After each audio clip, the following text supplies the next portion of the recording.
खुर्जी पंचायतरू बिलापुट पंचायतर जलापुट को संजोग करुवा रास्ता कड़े केतेक गछर डाल तलुआ रही। डाल बाजिबा द्वारा आज मुख्यमंत्री बसर सम्मुख काच भांगी जाइछि। बस चालक कहते डालगुड़िक यातायात समय बाधा सृष्टि करुछि, यात्रींको सुरक्षा प्रति मध्य विपद सृष्टि करुछि। सोमवार नंदपुर मालीबेलगां पंचायत दे हाथीबारी पंचायत अभिमुखे जाउथला बस। मालीबेलगां निकटरे एक गछर डाल बसर सम्मुखरे बाजिबारु काचटी भांगी जाइथिला। सौभाग्यवशत एही घटनारे कौनसी यात्री आहत होई नाहंती।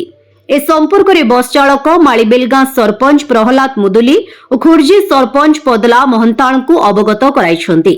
उभय सरपंच कहिछंती गछ डाल और लताबुदा सफा करिबा पई लोकंकु जोगाड़ करा जाइछि। वर्षा कमिला परे तुरंत सफाई काम आरंभ करा जिवो। ग्रामवासी सुविधा पई बस सेवा चालुथिबारु यथाशीघ्र समस्यार समाधान करा जिवो।